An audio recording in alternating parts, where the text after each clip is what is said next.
Graça e paz, bom dia! E nós que estamos chegando a Jerusalém?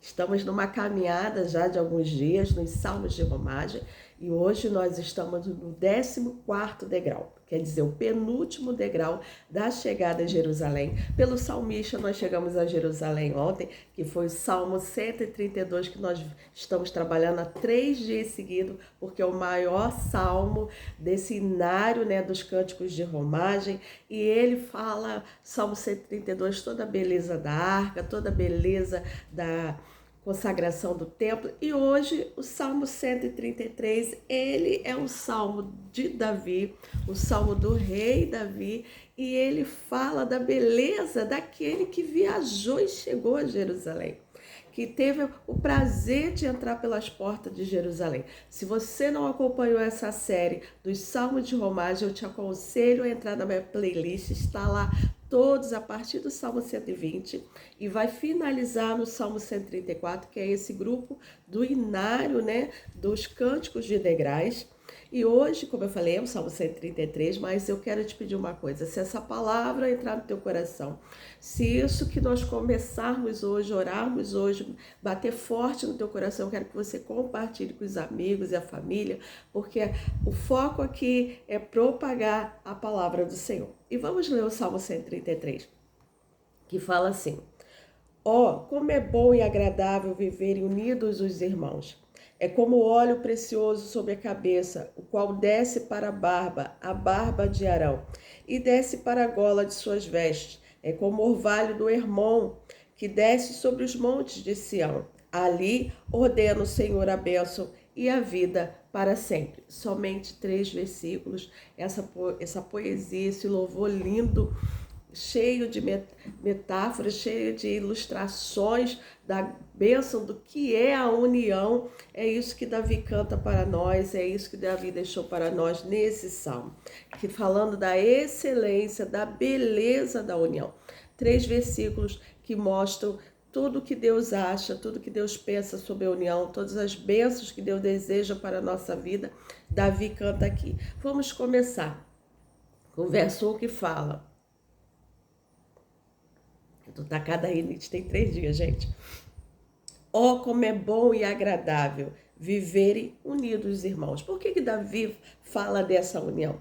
Vamos parar para pensar na história, né? Como eu falei, para a gente entender os salmos, nós precisamos entender da história de Israel, da história do povo de Deus, tudo que vem escrito no Antigo Testamento. O Antigo Testamento, ele é rico das histórias que são cantadas no Salmo. Na verdade, é o contrário, né? Os salmos cantam a história de Israel, né? Então vamos lá. Ele fala da união por quê? Primeiro, que o povo de Deus sempre veio com uma história muito parecida com o nosso povo hoje, né? De ter sempre histórias de desunião. Vamos começar. Qual foi a grande desunião que a gente conhece bem, né? Caim e Abel, irmãos brigando. Depois nós temos aquela grande desunião de Ló com os empregados de Abraão. E vamos caminhando para o José e os irmãos dele, né? O ponto dos irmãos venderem o próprio irmão, José ser vendido. E a caminhada da desunião chega até os irmãos de José em tribo, as 12 tribos de Israel, né? Quando são formadas e elas passam para a terra prometida, era para ser um tempo de paz, era para ter paz, era para ter alegria. E o que tem? Justamente ao contrário, né? A gente vê no livro de Juízes aquela briga, aquela confusão, as tribos de Benjamim. Então eles nunca tiveram realmente um momento de paz. Samuel sempre tentando ali apaziguar, um contendo o outro, eles para ir de um lugar para o outro, se passasse pela terra, não podia. Então sempre foi tempos de guerra. Lembrando que para conquistar a terra prometida foi através de guerra, né? Jericó tá lá, todo mundo canta. Josué guerreou muito durante a vida dele toda, então sempre momento de desuniões. Quando a gente pensa que vai ter paz, aí vem Saul se torna rei, Saul passa a perseguir Davi o tempo todo, até que a tribo de Judá resolve consagrar Davi como rei de Judá, só que Davi não é rei de todo Israel, só de Judá durante um bom tempo, até que Saul morre e eles resolvem consagrar Davi todo rei de Israel. Então, quando Davi é consagrado rei de Israel, há aquele momento de paz entre as tribos. É o primeiro momento de grande paz entre as tribos. Todo mundo pode passar para um lado para o outro, todo mundo pode caminhar junto, só que não tem paz aonde? Dentro da casa de Davi. Davi, os filhos de Davi, eles existe contenda o tempo todo, o irmão abusa da irmã, o outro filho tenta tomar o reino do próprio pai. Então, o tempo todo, Davi, ele vive esse processo de desunião. Mas quando ele, que nós estudamos no Salmo 132, ele consegue levar a arca para Jerusalém. Jerusalém é a cidade de Davi, até isso, gente. Jerusalém é a cidade de Davi porque ela foi conquistada no meio de guerra. Era a cidade dos jebuseus e Davi toma posse de Jerusalém. Jerusalém ficava dentro da tribo de dentro da tribo de Benjamim, e ali Davi toma, mas a terra dos jebuseus, dentro da terra de Benjamim, não era conquistada. Quem veio conquistar foi Davi. Então, no tempo de Salomão, aquela terra ali, que era dos jebuseus, que é Salém, desde Gênesis, né? Salém, Jebus, não pertencia ao povo de Israel. Quem toma posse é Davi. Por isso que Jerusalém, cidade de Davi. Por isso que quando Davi se torna, as tribos de Judá escolhe Davi como rei, porque aquela região de Benjamim, Judá, Jerusalém ficava ali. Então aquilo tudo, aos olhos dos homens e de Deus, era de Davi, cidade de Davi. Davi tomou posse e Davi leva a arca para onde? Para Jerusalém.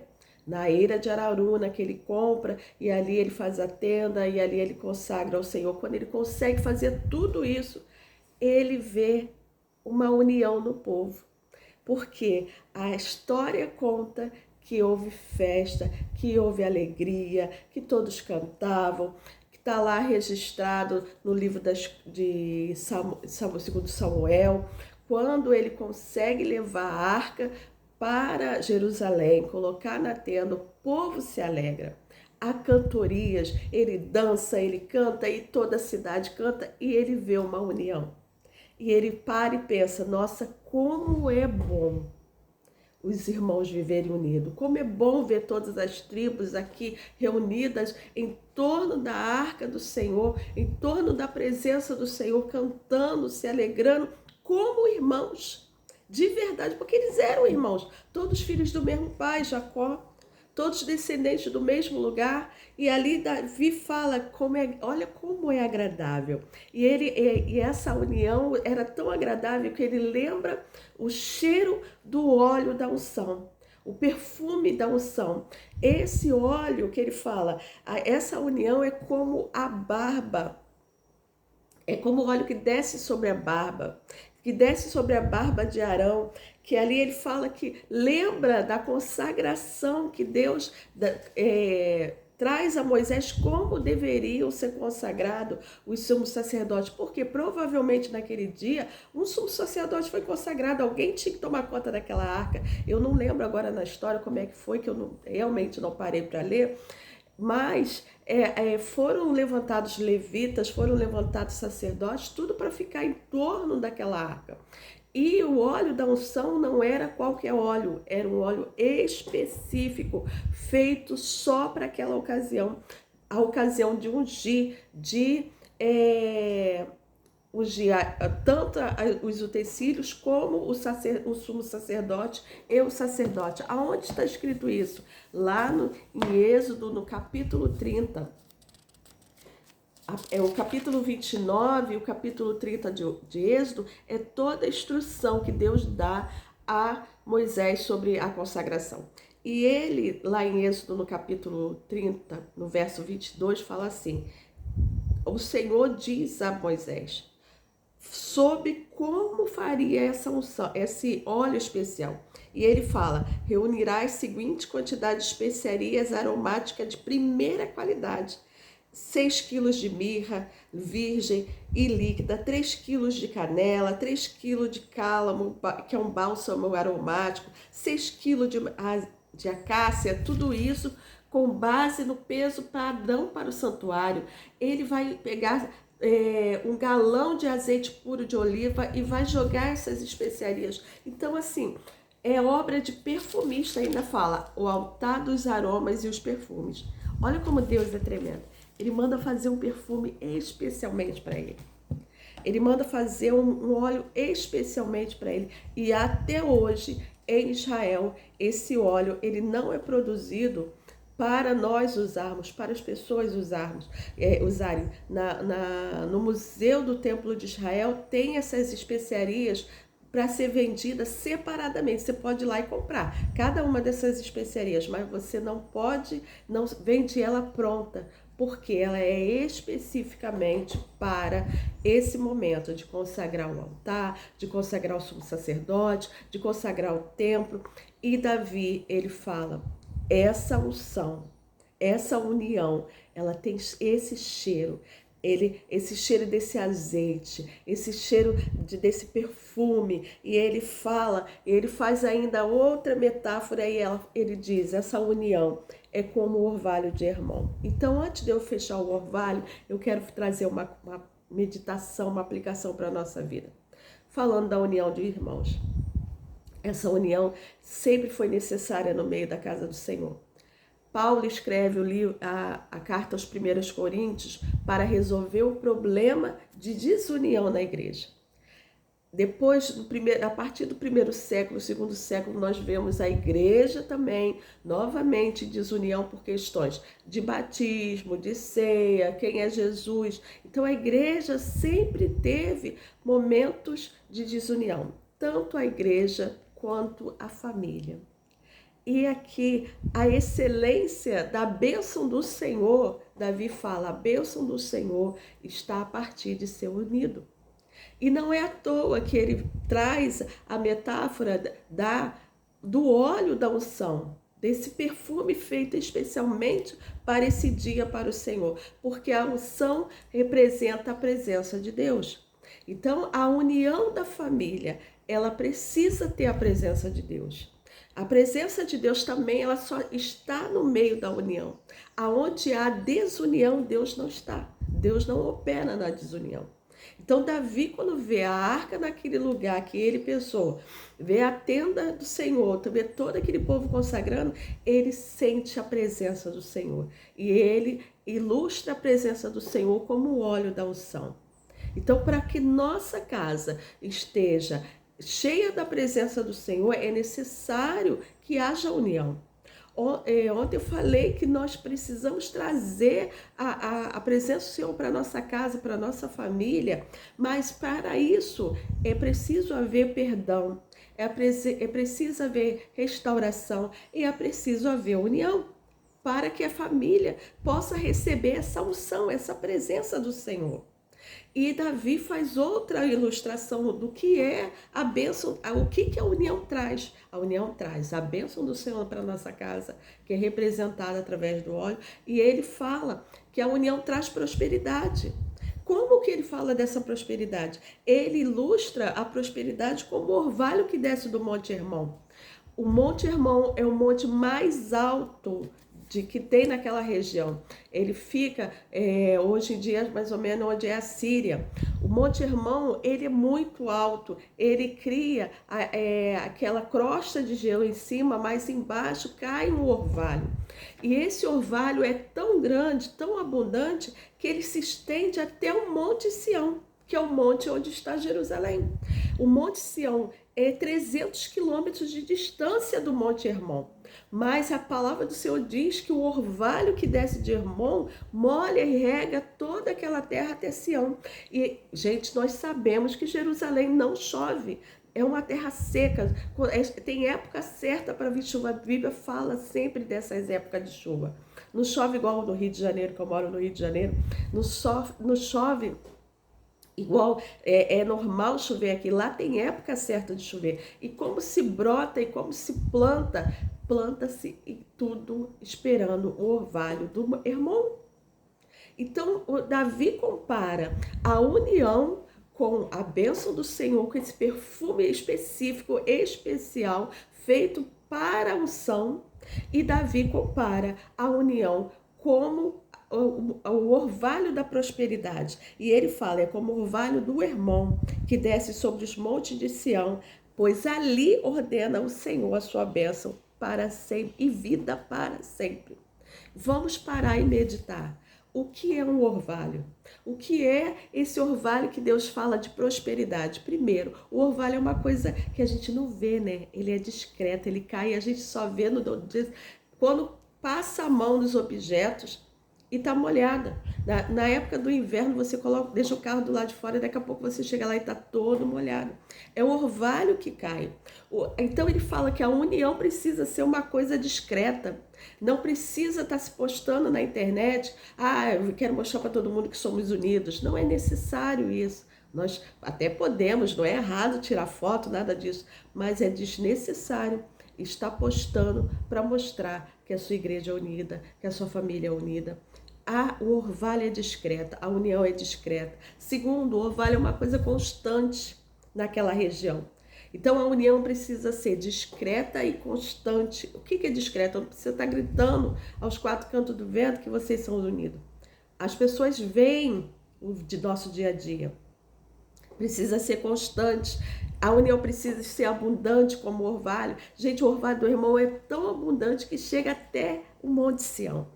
E ele precisa ser aquela coisa refrescante, que a pessoa chega na sua casa, você fica feliz. Quando você entra na sua igreja, gente, eu tenho uma alegria tão grande de ir na minha igreja, de entrar pelas portas da minha igreja, porque é uma união refrescante. Eu sinto uma alegria ao abraçar, ao beijar os meus irmãos da minha igreja. É isso que é a união verdadeira. Na minha família eu tenho prazer de abrir a minha casa e receber meus irmãos. Essa é a união verdadeira. Então, quando nós estamos unidos dessa forma, o que Deus faz? Deus envia prosperidade e bênção. É isso que Davi está trazendo para nós nesses 3 versículos. Deus quer sobre sua casa união. Deus quer sobre sua casa a presença dele. E Deus quer trazer na sua casa prosperidade. E Davi viu isso sobre o reino dele. O reino de Davi foi o tempo de paz de Israel, porque depois que Salomão, nós vemos a partir de Salomão que essa paz acaba, mas no tempo de Davi como rei houve paz. E no tempo de Davi como rei houve prosperidade. Prosperidade tão grande a ponto de Davi juntar material suficiente para construir o templo mais lindo, que foi o templo que Salomão construiu, mas com todos os materiais do tempo de prosperidade que Davi viveu. A prova que a união traz prosperidade é a vida de Davi. A prova que a união traz a presença de Deus é no tempo de Davi, que Deus fala que Davi era segundo o coração dele, porque a presença do Senhor estava sobre ele. Então, nesse dia, nessa manhã, que nós possamos deixar toda a desunião de lado. A palavra do Senhor diz que quando eu vou trazer meu dinheiro ao Senhor, minha oferta na minha igreja, se eu tiver alguma coisa contra o meu irmão, eu não posso ofertar. Eu tenho que primeiro pedir perdão ao meu irmão e depois trazer o meu dinheiro, a minha oferta ao Senhor. Se o dinheiro impede de você receber a prosperidade daquela oferta, porque você tem uma desunião com o seu irmão, imagine a presença do Senhor, imagine a prosperidade do Senhor. Olha como é importante a paz entre os irmãos, que nessa manhã possamos ter paz uns com os outros, possamos ter comunhão com os outros, uma comunhão verdadeira, discreta, abundante, constante, como os montes de Sião. E que o Espírito Santo entre na sua casa e na minha casa também, para a vida eterna, para todo sempre. Oh, quão bom e agradável é viver unidos, irmãos, porque ali ordena o Senhor a bênção para toda a vida e para sempre. Amém? Deus, muito obrigado por essa palavra, por essa reflexão nesse dia, por esse despertamento nesses 3 versículos apenas. nossa casa, nossa família possa estar cheia da tua graça, possa estar cheia da sua unção, possa estar recebendo esse orvalho necessário para abundar a graça e a paz para todos sempre. Senhor, muito obrigado por estar nos levando aos degraus, Senhor, que levam a tua palavra, a tua santidade, a reflexão da importância de viver, Senhor, todos esses caminhos até a Jerusalém Celestial. Senhor, muito obrigado por esse dia, muito obrigado por essa quinta-feira, muito obrigado pela provisão que já enviaste. Visita, Senhor, mais uma vez eu te peço, os que estão enlutados, os que estão nos hospitais, os que estão nos presídios, que o Senhor envie a tua salvação a cada um desses lugares. É isso que eu te peço em nome do seu Filho amado Jesus. Amém. Beijo, até amanhã, se Deus quiser, no último degrau, chegando a Jerusalém, o Salmo 134.